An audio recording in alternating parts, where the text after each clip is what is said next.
morning. Good morning, everyone. Good morning, good morning, good morning. કેમ છો?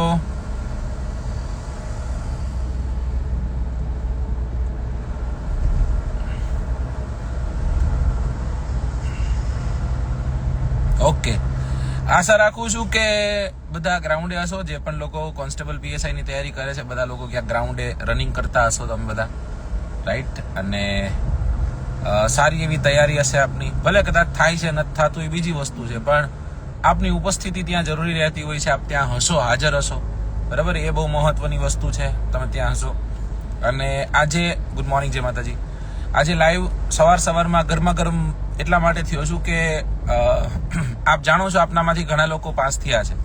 આપણા આઈડીમાં અસંખ્ય એવા લોકો હશે જે પાસ થયા છે, બરાબર? એ બધા લોકોને એક નાનકડું નિવેદન કરવા આવ્યો છું કે જો તમને કોઈ બીજી ભરતી, મતલબ કે બીજી કોઈ ભરતીમાં આપ લાગી ગયા છો, આપને કોઈ પોસ્ટ મળી ગઈ છે, આપ સરકારી જમાઈ બની ગયા છો, રાઈટ? કે પછી તમે કોન્સ્ટેબલ પાસ તો કરી નાખી, પણ તમારે કોન્સ્ટેબલ ખરેખર લેવી નથી, સમજો? કે પાસ કરવા માટે કઈ રીતે હવે જોશું લેવી કે ન લેવી ને એવું બધું. તો આપને જણાવું કે કદાચ આપ ઈચ્છુક છો જ નહીં અને આપને ક્યાંય બીજી જગ્યા પર જોબ મળી ગઈ છે, તો તમારું ઓપ્ટ આઉટ કરી અને તમારી જગ્યા પર કોઈ બીજાને સ્થાન મળે એવું મારા મતથી તમારે કરવું જોઈએ. એક તમે ઈચ્છો છો કે ના સાહેબ મારે તો કોન્સ્ટેબલ જોઈ છે, તો મારી એવું માનવું છે તો બસ તો તમારો પૂરેપૂરો હક છે, રાઈટ? એ કોઈ છીનવી ન શકે. પણ તમને એમ લાગે કે ના સાહેબ મને તો ખરેખર એડમિનિસ્ટ્રેટિવ પોસ્ટ પસંદ છે, આ તો મેં ખુદને ચેક કરવા માટે, તપાસવા માટે પરીક્ષા દીધી મેં પાસ કરી નાખી, તો એવા વિદ્યાર્થીઓ છે, વિદ્યાર્થીઓને મારા તરફથી એક નમ્ર નિવેદન છે કે દોસ્તો પ્લીઝ ડુ ઓપ્ટ આઉટ કરી નાખજો. તમારી જગ્યા પર ઘણા લોકો છે, ઘણા લોકોને સ્થાન મળશે.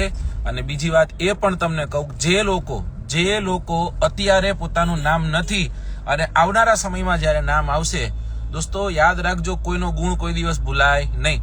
જે વ્યક્તિઓ ઓપ્ટ આઉટ કરી છે, તમે એની જગ્યા પર લાગ્યા છો, તમારે એના માટે સ્પેશિયલ વિડીયો બનાવવો પડશે, રાઈટ? જે લોકો અત્યારે લિસ્ટમાં નથી પણ લિસ્ટમાં આવશે, એ લોકોને જરૂરથી કહું છું તમારે એક વિડીયો બનાવવો જોઈએ, તમારે થેન્ક યુ કહેવું જોઈએ. મને ખબર છે કે 99.99% લોકો નહીં કરે, કેમ કે એને પોતાની પ્રેસ્ટીજ વાલી, એને એવું હોય ના મારા ગામને તો એવું કહેવાનું છે કે હું તો પહેલી ટ્રાયમાં લાગી ગયો હતો, સમજાણું? હવે કોઈને આપણે ઓપ્ટ આઉટ કરાવીએ છીએ તો આપણી ફરજ બને ને. તમારા માટે કોઈએ પોતાની જોબ, પોતાની સીટ મૂકી હોય તો તમારી ફરજ બને છે કે તમારે એને થેન્ક યુ એટલીસ્ટ કહેવાની તમારી ફરજ બને છે, રાઈટ? બસ આટલી કત્તે નાનકડી વાત લઈ તમારી સમક્ષ હાજર થયો હતો. ફરી એક વખત રાત્રે 6-7 કલાકે પાછા એક વખત સાંજે લાઈવ થશું, બરાબર? વાંચતા રહેજો, ભણતા રહેજો. ખૂબ બધો પ્રેમ. જય હિન્દ, જય ભારત.